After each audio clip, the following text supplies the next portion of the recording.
Hello, everyone. My name is Kylie San Miguel, and I am an associate director here at Thunderbird in our recruitment and admissions. So I work with our recruitment teams, and I actually have the great fortune to be the main point of contact for admissions for our brand new state-of-the-art degree, which is our Doctor of Professional Practice in Global Leadership and Management. I'm really excited to be able to present it today to all of you because it is a brand new degree.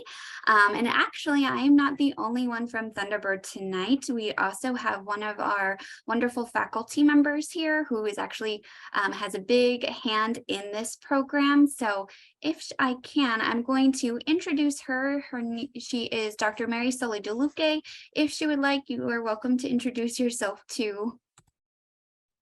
Sure. Hi, everyone. I'm Professor Mary Sully DeLuque. I'm the Senior Associate Dean of Grad Programs and Research here at Thunderbird, and been involved in the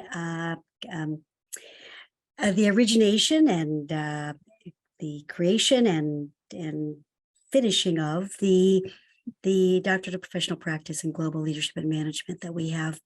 They're going to be offering for the first time in the fall. So nice to see you all. Thank you for joining us. I'll pass this over back to Kylie. Kylie is your point of contact. Kylie was one of my students. She's fantastic, and I think we're actually pretty lucky to have her at Thunderbird. But she is really our guru on this. So back to you, Kylie. Thank you. I will try to be a guru for all of you. But yes, so today is our first informational session in regards to the Doctorate of Professional Practice in Global Leadership and Management. So the structure of tonight's session will be a mix of me talking a little bit about Thunderbird. I know some of you may be alums, but those who are not, giving you a little bit more information about Thunderbird, our history, and then going over the doctorate program, some information about the program, the curriculum, and of course the admissions process and what that looks like. And then of course at the end, if there are any questions, I will do my best to answer them. So to go ahead and get started, I am going to give you a little bit of an overview of Thunderbird. So Thunderbird was founded in 1946. It was founded after World War II, and it actually was at a Air Force base in Glendale, Arizona. So some of the alums, you know, the historical campus, and these pilots returned, and they wanted to build upon building international relations, diplomacy, and to do so, they wanted to educate people who could do this and could implement that change. And so that was the founding ideas of Thunderbird. And then throughout the decades, it's enhanced even further. So you have in the 60s, it's enhanced globally. In the 80s and 90s, it added on additional executive educations and online programs to now today where we're really focusing on, the fourth industrial revolution, the use of new technologies and impacts. And now that we're also merged with Arizona State University, which just allows so much more opportunities for staff, faculty, and students, which is really just amazing for everyone to have that opportunity. So with Thunderbird, we do have our own vision and mission. Our vision is to advance inclusive, sustainable prosperity worldwide. And the way that we do this is through our mission. And that's by empowering and influencing global leaders and managers who, again, maximize the benefits of the fourth industrial revolution for business, for government, society, and the environment. And most important, those global leaders and managers are T-birds. So this is where we get to see that impact of those who, again, are advancing that inclusive and sustainable prosperity. So again, about Thunderbird, we are the vanguard of global leadership and management and education for the fourth industrial revolution. We prepare future-ready leaders, managers, entrepreneurs across both private and public sectors who advance that inclusive and sustainable prosperity worldwide. So we're not just limited to private or corporations. It expands across all industries, across all sectors, and that's the benefit of the doctorate program too, is that you have everybody coming from these various different backgrounds or going into these areas. So it just adds more opportunities for students and also the world itself. Like I mentioned, we are part of Arizona State University, so we are within the umbrella of ASU. So with that, I always tell students at Thunderbird, you get the best of both worlds. You get all of the benefits of ASU and you get all the benefits of Thunderbird, whereas may not everybody at ASU gets all the benefits of Thunderbird. So you kind of get the best of both worlds in that sense. ASU is #1 in innovation and has been for the last almost 8 years now. And then Thunderbird, we do have a master's, #1 master's in management, and we also have a new ranking of #1 in international trade with QS. So it is a highly creditable school, and it's amazing to be a part of. With Thunderbird, some of you actually already know or are part of it, we do have our global network. We have over 46,000 alumni across the world. 23% of them live outside of the US in over 143 countries. And then we have 170 alumni chapters around the world. And the alums and the chapters actually stay very connected. They usually host first Tuesdays or first Thursdays, depending on when they do it, which is just a good way to stay connected and help support one another. Here you have some notable alumni in various roles. You will see that there are some in the private, you'll see some in public. So again, you're seeing alums across different sectors within or that come from Thunderbird. We have a worldwide network along with our global network, and these are through what are called centers of excellences. So centers of excellence, or COEs, are basically like mini offices of Thunderbird located across the world, and they each focus in different areas. Most of the time it is connecting with local communities there, engaging with the alumni, helping prospective students, being kind of that point of contact locally, as well as potentially helping with internships, our global consulting projects for our MGM students, and so much more. So here you can see just where some of these centers of excellences are located. Our most recent have been in Bogota, Colombia, but we are expanding even more so with a few coming up in 2023 from Toronto to Taipei to Ho Chi Minh City. So Thunderbird is really all over the world, which is a nice advantage. So we do hone a new brand of leaders. So we really want to produce agile and resilient professionals that are equipped with that digital global mindset, cross-cultural intelligence, and transdisciplinary skills that are to drive innovation and success, especially with how everything is so rapidly changing, especially through the past few years. So this is really the idea of what you see Thunderbird producing in terms of its global leaders. They have that global mindset, they're a lifelong learner, they're adaptable, creative, empathetic, and then they have these hard skill sets that they can develop even further. We are global and diverse, so this is within our Masters of Global Management. We have 52 countries represented, but within the DPP program, we are hoping to have this be international as well. We are wanting students from multiple either culture backgrounds, countries, sectors, etc. The really diversity of this first cohort of the DPP. So we are excited to see where everyone from the world comes from and does this program. We are in a brand new global headquarters. We're located in Phoenix, Arizona. So we are in the state of our building. So you do have the potential opportunity to come and explore or hang out at the pub within the new headquarters building. So transitioning from Thunderbird and where we are, I now want to shift focus to really talk about the Doctorate of Professional Practice in Global Leadership and Management, or DPP for short. So this is a really good overview to see some of the qualifications for it, as well as just to get some quick insights. I will go more in depth on these as well. So For this program, the intake are in August or fall. Now, this is going to be the first intake this upcoming fall of 2023. With that, there is still some moving parts to the doctorate program. So as more information comes available or changes, I obviously will be contacting you. So just keep in mind that there is still some flexibility with information over this, but I will be, of course, telling you as more information comes available. With this program, it is 3 to 4 years in length. We do have an 8-year minimum work experience required. In total, the degree is 60 credit hours, and it's taught online through ASU Sync.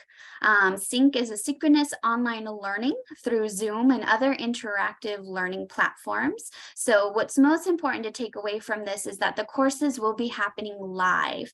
And so that really engages the discussion and opportunities that you can have both with faculty and your classmates. Whereas traditional online programs, you may be watching some lectures, you may have different activities that you do, but ASU Sync and the way that this program is designed, it's critical that you have those live discussions with your classmates and your faculty. And so that's why this degree was designed with ASU Sync in mind, to allow that collaboration and discussion when learning these various different subjects in the program. With that, the synchronous approaches includes pro seminars, flipped classroom delivery, asynchronous context or discussions or applications as you work on your projects, etc. There are a couple of different ways for that. It's really designed for experienced professionals who are interested in broadening their global outlook or their worldwide network. So now diving deeper into the program, really the type of students that we are looking for this degree is we're looking for students that are senior practitioners seeking to advance their global and digital leadership. They're wanting to enhance their management capabilities across either the private, public, or non-profit sectors. These are individuals who are serving as faculties, trainers, and organizations and institutions seeking to, again, advance the development of their leadership and management knowledge, either with application or expertise. One thing I do want to clarify for students is that since this is a doctorate in professional practice, there are some differences than what you would see with a standard PhD program. One of those being that students who are interested in perhaps becoming a full professor or going for tenure, this program may not be the best fit in regards to that accreditation or goal in mind, but that is not to say that you can't become a professor of practice and have that expertise when teaching. This program definitely can give that accreditation in that regards. But again, there are many different opportunities that students can go into after this program or wanting to use this to enhance their current careers or things in that nature. When we dive deeper into the curriculum, so I mentioned that the overall program is 60 credits. Of the 60 credit, it includes 45 credits that are standard DPP courses. What this means is that 15 credits could transfer from either other graduate level coursework or other master's programs. So that potentially could wave in 15 credit hours to the 60, which then means you would only have 45 credits that you would have to take. Now, of the 15 credits that wave in, that is determined by the faculty that review the applications or applicants for the program. So they will review what 15 credits can transfer into the program. The reason why this is perhaps if you're doing a certain type of project or research and some of your past skill sets may not have covered it, they may recommend taking some courses in that subject or getting some more information or knowledge. If not, those 15 credits can then be waived, but it will be reviewed by a applicant by applicant situation or base. With that, the standard 45 credit hours can really be broken down into the ones that I listed below. So 18 credit hours come from required Thunderbird core courses.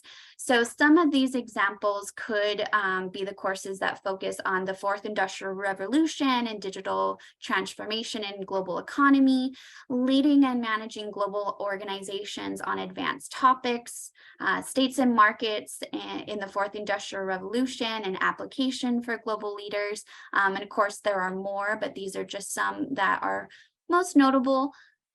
There is also 6 hours of restricted electives. With these electives, you do potentially have the opportunity to take them within the other ASU colleges. But again, this is something that you determine once in the program and with your faculty committee on which courses you could or could not take. So again, this is going to be based on each individual student, since each one's project is going to be tailored somewhat differently. And then the remaining of the 45 credit hours is the required research courses. So this is really building your research project from the ground up. The research project is really that fundamental aspect that you're going to create during this degree.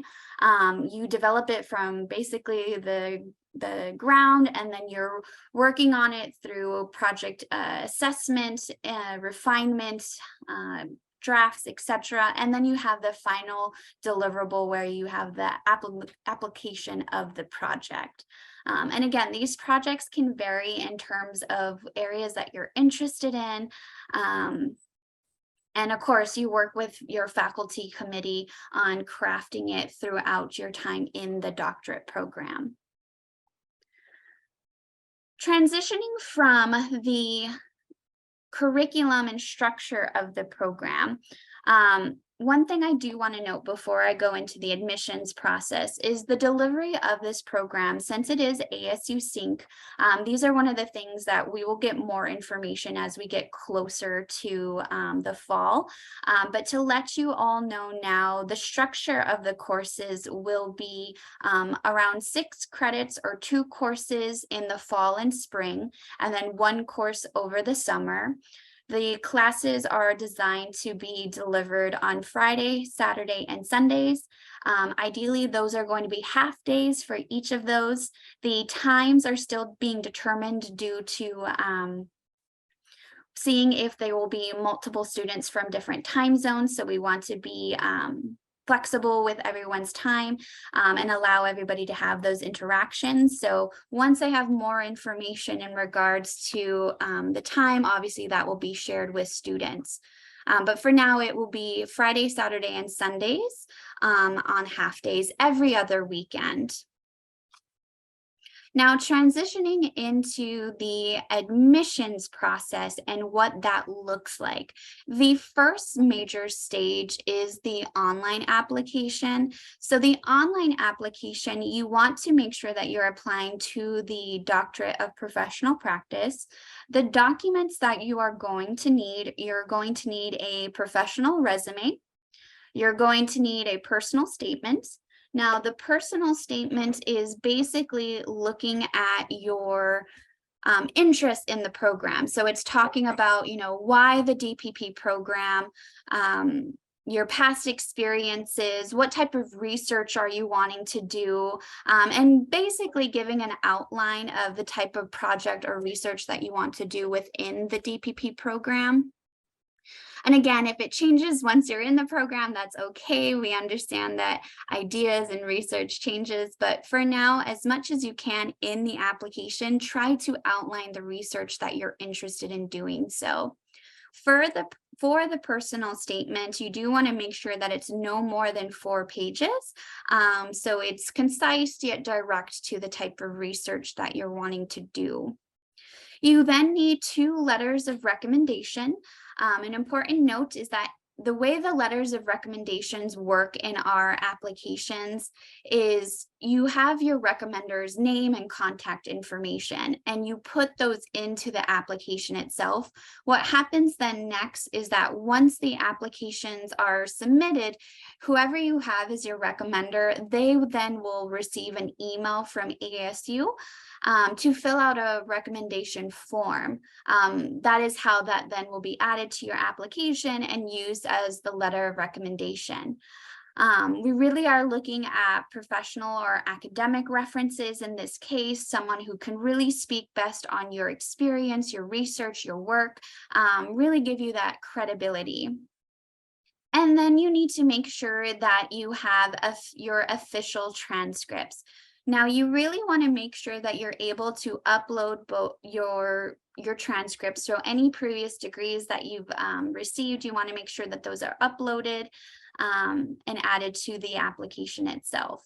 Now, for those that may not be from an English-speaking country or have not gone to an English-speaking university, we do require English proficiency, so that could be a TOEFL, IELTS, or Duolingo score.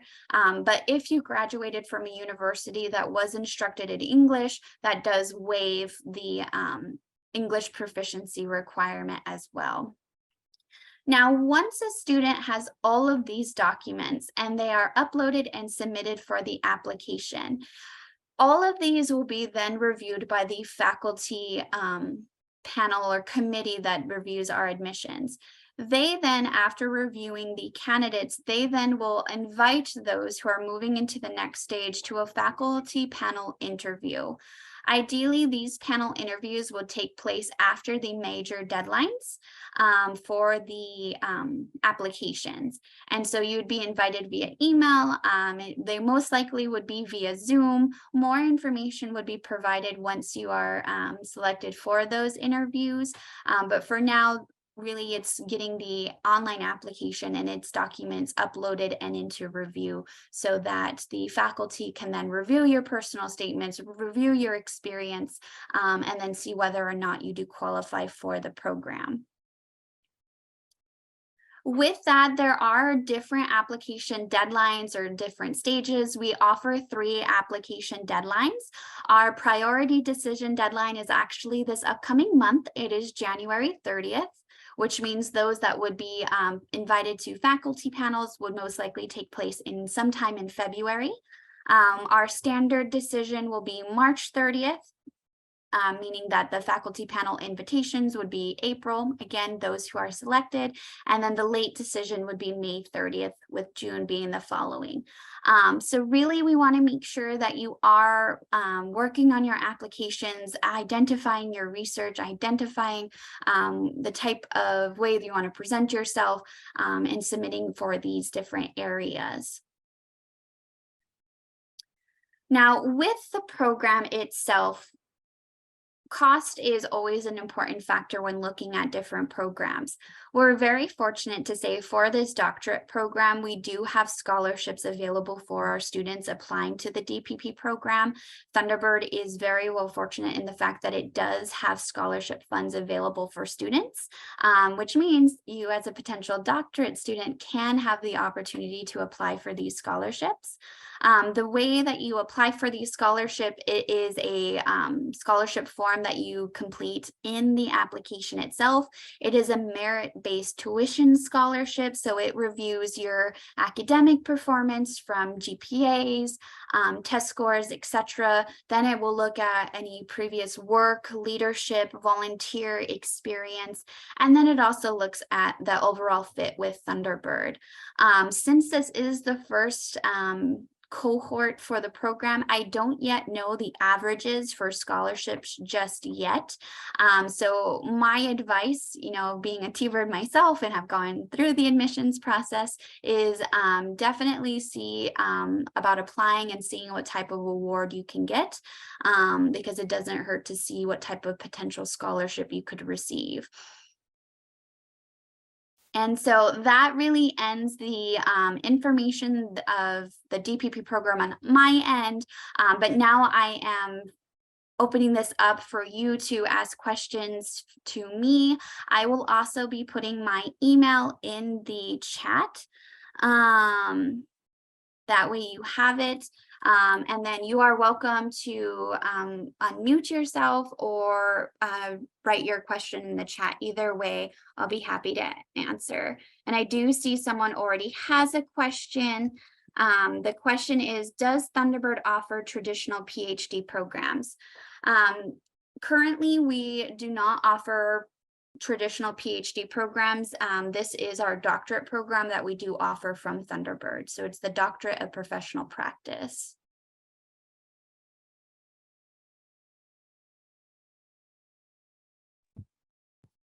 I have a question. It's a two follow-up question, and I'm not sure if it's too specific, but what is the most amount of scholarship that one can get in the program? And if you are an ASU employee, does Thunderbird offer the tuition percentage waiver for this program? Excellent question. So as scholarships right now, I can't say what the highest would be yet, just because it hasn't yet been determined since we are in that first stages of it.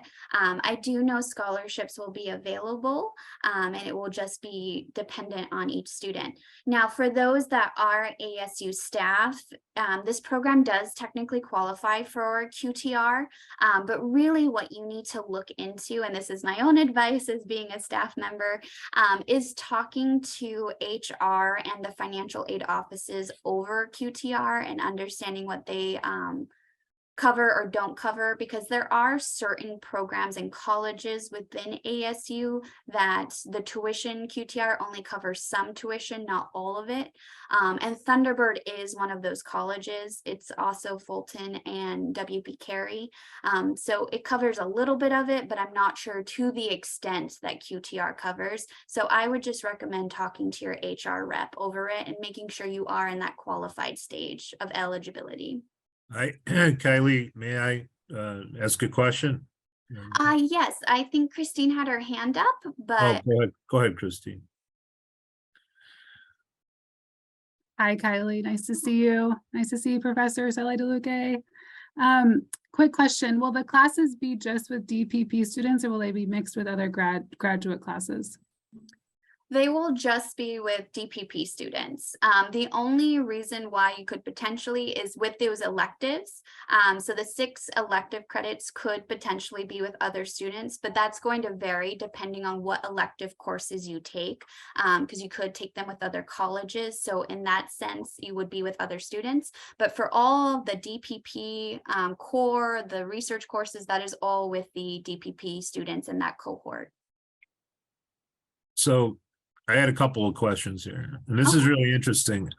In terms of the field testing of the degree, the new degree, because there are some schools, you know, if you're a professor, some of the traditional 4-year schools, it has to be a PhD. They want that rigor of research. So, but obviously, you know, if a lot of us here are interdisciplinary, working in multiple, you know, dimensions and whatnot with different stakeholders, and that's not really why we would take a program. Like, we would take it to emphasize our strengths as individuals. So with that, just a basic question there, number one is, you know, where does it stand in the academic world?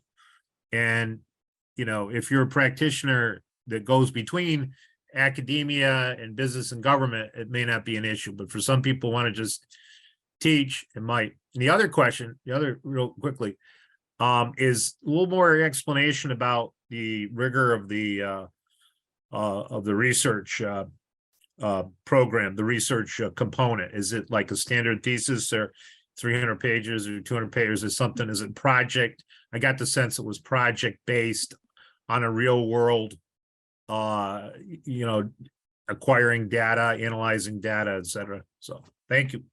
Of course. Thank you, Anthony. Those are both very good questions. And I actually may defer to Professor Sally DeLuque, because she was really instrumental in this program and may be able to speak a little bit better on it than I can. Sure.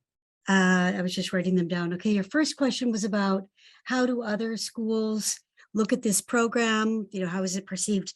This is really kind of the first of its kind. When we were doing our research, looking to see if there's anything else called a DPP, there were a few programs that existed. I think there were a couple in the UK and one in New Zealand, and it was much more focused on kind of like a personal leadership sort of program.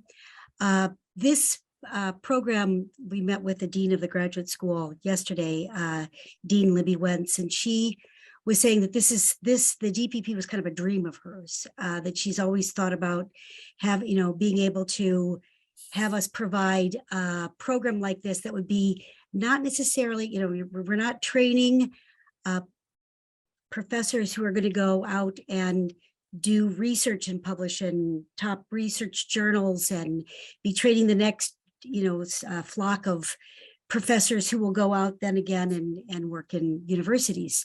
If that's what you want, this is not the degree for you. So This is looking professionally. Yeah. this is what I want to hear the gusto on what it is. I know what it isn't. Okay. What it is. What is it? It is a professional practice program. So you are going to be, if you are interested in applying, it's all about applied research. So when this kind of gets at your second question about the research that's involved. Yes, you will be studying research methods. You will get, the rigor of research methods. But most of the projects and the project that you produce, well, let me go back to the first question. How do other schools perceive this? It's somewhat like, if there's such thing as, I know that Pepperdine has an executive DBA, Doctorate of Business Administration, that they just started. I don't even know if they've started it yet, but I know they were going to. It's something like that, but this is all really about practicing what you do. And that's why the project that you will do will be tailored around the problem that you're solving. It can be in business. So it's not a DBA because it could be in business, but it could also be in government. I mean, we could very likely have somebody apply who works for the UN. We could have somebody apply that's in non-for-profit and works for an NGO. We think that there'll be people who are interested in doing maybe some change management in a current organization in which they're working. So they want to, reformulate their organization, or their organization is going through some restructuring, possibly an M&A. They want to do a project that is focused on that. So it's a real world. We perceive that we predict there will be real world problems that people are currently working on in their organizations, but it could be a variety of things. So this because this is a new program, and because this Doctorate of Professional Practice, the graduate school dean that we met with her yesterday, she's very proud that that we are going forward with this. And this is the first of its kind, but this has been something that she had been thinking about before this. Now, we call it a Doctorate of Professional Practice in Global Leadership and Management, Leadership and Management. But then there'll probably be some schools within the ASU system and possibly other places that would have a Doctorate of Professional Practice in the nursing school, for instance, is doing something with this. So maybe like nursing something. So, and we also perceive that this will be something that other schools will take. So the DPP will become like a PhD, but it'll be an acronym that will be used if you're interested in an applied project, if you're interested in the applied world. Now, getting to the what other schools accept this, and then getting into the research part of it. If you get a DPP, we are an AACSB accredited institution. So we are accredited by the business accrediting body. So our program will also be accredited by the business accrediting body. Having said that, if you wanted to go and be a professor in a university setting, there might be some universities that would accept this as a regular PhD, but because we are not training people to be PhDs who will then submit to like I have to do. I mean, I'm on journal boards of the leading journals, Journal of Business Ethics, one of our globally recognized best journals. We're not expecting everybody to be doing that. And so if the university knows that that's really not the training of the person who's coming in with this degree, and they want to hire you into that position, that's fine. There's a lot of universities now that are hiring people into that have PhDs that are not on tenure track, as you probably know. Right. But in order to even teach at a university these days, and ASU is changing to this, to even get a job as an instructor, it used to be like an adjunct, that you have to have a PhD, you have to have a doctorate. Right. So this would probably qualify for that, but it probably would not qualify for tenure track. Now, there might be some institutions in the world that would look at this and say, yeah, we think it qualifies. That's up to them. Mary, thank you so much. It sounds very versatile, Yes. Innovative, Yep. interdisciplinary, Yes. in terms of how it's put together Mhm. and flexible for the student, and also Mhm. deals with that heart, mind, nurturing the whole individual. Yeah, really Yep. centered on real problem, figuring out tools and methods to Mhm. to really get at real problems in the world, these interdisciplinary problems, which Right. our PhD programs, let's face it, are just the opposite, right? They're looking at one very particular problem that we'll spend several years, if not more, of our lives focusing on. But this is different. Possibly. This is, I mean, to the person who really cares about making a difference in the world, it would seem like there's, again, a lot of versatility, creativity, innovation, obviously. So thank you. Yeah, we'd like to think so. Yeah, that's part of the reason for this too. And this is really in line with what our dean believes and what we do. Now the research part of it, that you were asking, does this have to be so many pages? And that this is not a dissertation. However, if a student wants to produce a product like that and their committee is in agreement on that, they could produce something that is more along those lines, if that's what they want to do. But again, it's got to be very practical, because it's got to be very applied. But if that's what they decide to do, they can. We anticipate that there'll be more change management, big sorts of, so something that could be scaled to an organization, not necessarily for profit, could be non-for-profit, or government, or something like that. I mean, changing an entire system that an organization has. That and then that, there could be different links of your final product. Now, one of the things that then the summer, we said that it's 3 credit hours. This is where you will be doing most of your, or you're really doing your research. And you have to do your literature review. So there's going to be a lot of similarities with that, because you can't just decide that you're going to change it, or you have to see what's been done. And so there's some similarities there, of course, as there should be. You have to be rigorous. You have to see what's been done. Maybe you want to take some processes that's been done in one industry and has never been tried in another industry. And that might be what you actually do. So every summer you're going to be working with your committee, with your committee chair, and you might have a co-chairs. You might have 2 people. These are the kinds of things you'll decide. Everybody's going to be doing something different. The intellectual rigor, Mhm. on the part of the student and the committee, with the professors through the courses, is different. The level of commitment is different than, say, I just finished a Thunderbird MALM program, for instance, which I very much enjoyed, and I got a lot out of it. Mhm. Very skills, practical, theory, applications based. I sense in this program, we're going to really focus and organize and create a very powerful I use the word interdisciplinary. It could be wrong.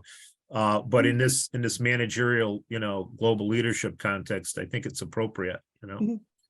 Yep, I'd agree. That's, it will be rigorous. In the end, when you defend your project, that's not really a dissertation defense, but it's something like that. The graduate college at ASU requires everybody to do an oral presentation, verbal presentation, an oral presentation. So you have to do that. And then you will have your written part. That will be part of this applied project. And we call it a culminating experience. And it is a lot of work. You have to be very committed to do this. It's, every other weekend. Somebody was asking about the times. We don't know exactly the timing on it. At this point, we were looking at having like early morning, 3.5 hours, Friday, Saturday, Sunday, or in the evening for 3.5 hours each day, Friday, Saturday, Sunday, every other weekend. And the first quarter of the first module session, as we call them, would be one course. The second half of the semester would be a second course. And that's how it would go. And then the summer will be where you're working on your research with your committee, your chair, or co-chairs. And this is if you are working, some people might want to be working with somebody in the engineering school, or the the supply chain, possibly over in the business school, or even in the Cronkite School of Journalism. Then you might have that some people on your committee from that. And then when we're looking at electives, you could then be taking courses from those schools as well. So they wanted to have the flexibility to do that. So I hope that answers at least some of your questions. Thank you very much. Mm. Fascinating. Really appreciate it. I have just a quick question. I'm guessing the answer is no, but I'm gonna ask anyways. Yeah. I've seen some programs that with an international focus that has, had opportunities for students to have an experience abroad during a certain period of time, either for research or for a visit to another institution. Does this program have anybody thought of that? And do you think there's any possibilities this program would offer anything like that? Kylie, you want me to take this? Sure. From my understanding is that there Go ahead. wouldn't be any international components in this since it is an online program. Mhm. And again, you could correct me if I'm wrong, Professor. No, that's correct. It's the only international travel, like if your project, if whatever you're working on entails you to visit someplace that does whatever it is that you're trying to do, that you want to do it, but that would be at your own expense. That would be at your own leisure, possibly during the summer, when you would have the time, when you would be doing your research. It could be like field research, just depending on what you want to be doing. That would be when you would do it, but it would be your own, and you would work with your committee to talk about how you would do that. But it's not built into the program, no. Okay, thank you. And then Richard, I see you have your hand up. Hi, yes, Kaylee, thank you. Hi, Professor, good to see you again. Been a while. Anyway, the question I have is on the cohort base of it. Are we expected to move through with the same cohort from beginning to end, or is this something that, depending on life and situations and circumstances, that maybe we might not be able to stick with the same cohort and might have to drop back into the one following, et cetera, et cetera? How's the anticipated progression, I suppose, to the program? It's an excellent question. So from my understanding of the program, so it is designed that you move through the degree with your cohort. Got it. So like each of it is structured in a certain way, and each semester it's already kind of lockstepped into the courses that you take. Now, of course, every university has these policies, like if something happens in life, there are, leaves of absences, things like that. But that would, of course, be very specific to student situations or cases. But the overall program is designed to be completed within the cohort. Got it. Thank you. And then Carlos, I see you have your hand. Hold on. Okay, hi. So yes, I have a question. So I'm a T-Bird alum, and my question is regarding, for example, in terms of the application and the classes or let's say the courses that we took that could be taken as a credit. This 15 credit hours. If you graduated from Thunderbird, are those classes are going to be automatically credited towards the program? That will be one question. It's a good question. I can't say for certain if it's automatically waived, strictly because it's reviewed by each applicant and by the faculty. So it really will just depend. And again, it will also, again, just depend on the applicant and the research that they're wanting to do. In those cases of what is waived or not waived. Okay, okay. The other question that I have is more, practical in terms of the classes. I guess most of the applicants are going to be, working, and in those cases, in those let's say weekends where a Friday that you have to work, you have a business trip or whatnot, are the classes going to be recorded and then you can watch them and catch up? So with that in mind, so the courses are designed to be taught live. And so there is the expectation that students need to be in the courses as much as possible, really because it's that benefit of having those live discussions and having that interaction, because you won't be able to have that interaction with the recording itself or the following assignments. So really it's encouraged that students attend all sessions live. And then if circumstances come up with work or life, obviously you will want to reach out to professors beforehand, and then they will work with you in regards to that. But the courses are designed, hopefully with the time zones in mind, that they will either be early morning or in the evening, so it shouldn't affect working hours as much as like if you were to be having class all day. So it's really half days or 3.5 hours each of those days. Okay, I see. And finally, the other question is regarding the scholarships and the financial aid. So in terms of the scholarships, is there a deadline? You show it 3 deadlines. Is the scholarship deadline is with a priority one, or is the standard one? It's with each of them. So technically the scholarships are all reviewed within your applications itself. And so once students, potentially move forward with the faculty panel, and then if you do hear back on, the admissions, that's then when you would receive the scholarship award or notification then too. Oh, okay. And in terms of the fees, tuitions, I know that, for example, for executive education, T-Bird alumni, they have like a discount. I don't know if there's going to be kind of a discount also for T-Bird alumni that takes this program. So with this degree, there is no tuition discount or cost benefit to it. Really, where the benefit comes is with those 15 credits potentially being waived, and then with the Thunderbird alumni scholarship, that's really where that aid will come into play. Okay, perfect, good. Well, thank you very much, Kelly. Yeah, thank you. Okay, I wanted to add a couple things. So getting back to the whether you can, what happens if you have to miss class? There will be, this is live and interactive, just like Kylie said, but if you would have to miss class, you would need to contact the professor beforehand, but also then the professor would require you to probably watch the video or the recording, and then do assignments over whatever it was that you missed when you were not in class.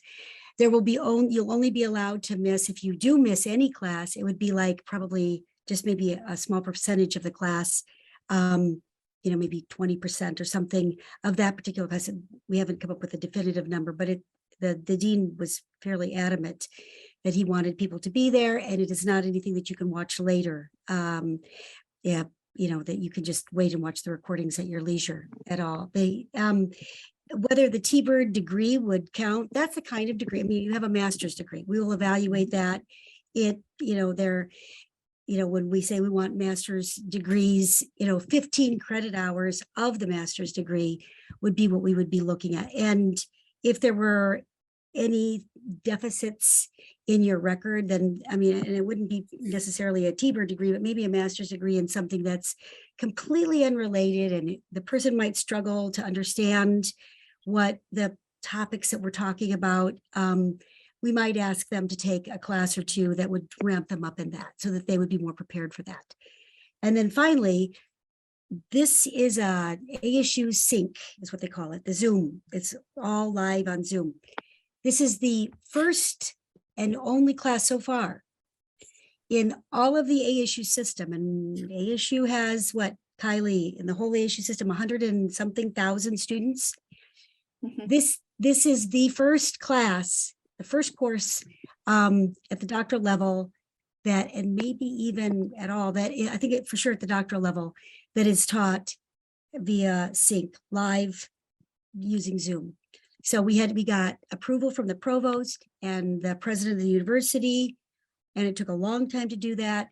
And so that's why we are, we have to take it very seriously, but it's no one else has it within the university system. So it's a really special designation that we were even granted this. And it took a year, probably almost 2 years to get that approved. And the president and the provost are on board, but it is a big deal for us to be able to offer a program like this. So. Right. Yeah. No, thank you. It's very exciting. And then Yaman, I see you have your hand. Hi, Kylie. Hi, Professor DeLuca. Good to see you here. Hi. This program, I think it's very unique, innovative, first in its kind, and trailblazing with the change in academia. I think the way how it's happening post-COVID-19, I think that's the wave of the future. And the comprehensive exams that normally take place in the traditional streams. So are they going to take place in this stream? And my another question is about projects. Exams are going to be like open book, project-based, applied. How does it all go?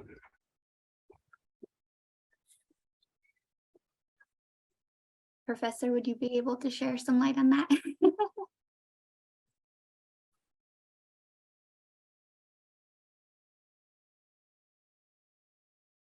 Yes, it will depend on the class that it is. It's going to be mostly, will probably be a lot of writing, almost assuredly. It'll be based on, there'll be some probably team projects, depending on the class that it's in. I mean, there'll be some statistic classes that you'll have to learn, the type of programming that you would need to know. There's not going to be a lot of that, but maybe a little of it. We have a class on the fourth industrial revolution. There'll be, it depends on the professors. The dean intends that only full professors teach in this program. And it will depend on whatever the professor is requiring for the class, but it'll be more along the lines of a lot more writing, maybe, and as well as your contributions in the class. It depends on, I'm looking at the syllabi because we had to submit syllabi to get all the syllabi to get the classes approved through the system that ASU has, which is very complicated and rigorous. They approved everything that we had. It's probably a little bit similar to what you would see maybe in a doctoral level, maybe not all PhD level, but maybe a doctoral level. There'll be a lot of writing, however, maybe projects as well. We want you to be prepared for that, for what you're going to encounter. Please, just a moment, because we have I want to make sure that I answer Gelman's question. That we have the students prepared, that they're sufficiently have learned the materials, of course, but also that they are at the level that we're looking for. That's why when we look at selecting people into the program, we want to take people in that we think are going to be successful in the program. And then you'll be evaluated thus in the, as you go through the courses. And the electives, those will be, it depends on what you're focusing on. So, if you're taking something out of engineering or out of the Cronkite School of Journalism or some other, maybe the Watt School that has a lot of nonprofit and public sector organization, research and teaching. So it'll be along the lines of what and those have PhD programs, but but it depends on what you select. And again, this will be something that you will agree upon with your committee and your chair or co-chairs. Does that help? Does that answer that? Sure, thank you. Okay, sure. Professor, I just wanted to add the versatility of the problem sets that we encounter in business and Mhm. sustainable development with the UN or Mhm. with US government or, governments abroad or wherever. And this is really exciting, right? If you think of it like that, the focal point of 3 lenses and the overlap and where that, obviously for the research aspect, but also the depth of the classes and building on the reputation of the Institute, and the program itself. I mean, because I was, like I said, I went through the Thunderbird program, the MALM. I mean, that's really an undertaking.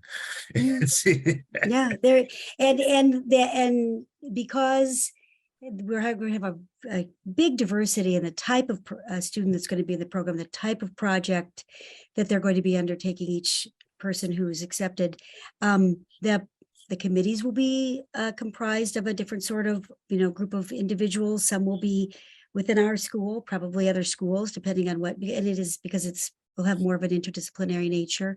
And so but then the other students get to learn from everybody else, which is part of the beauty of it as well. I do Kylie. want to be Thank you. cognizant of the time. We only have 2 minutes left, but I do know Richard has a question, so this will most likely be the last question of tonight's session. Thanks. And just briefly, Kylie, you mentioned from an admin standpoint, the classes will be taking place in the mornings you're anticipating, and that's MST, yes? Most likely, again, we may have 2 different time zones. Okay.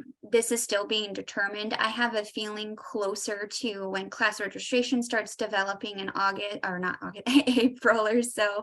I'll be able to give you a little bit more insight of what Okay. exactly the course times and calendar will look like as well. Okay, thank you.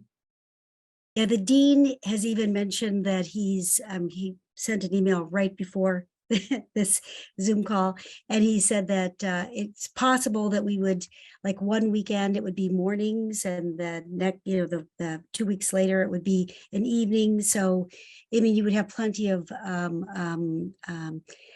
warning, or you would be informed of that early in the semester, so that you would know that. But just to try to be fair to all involved.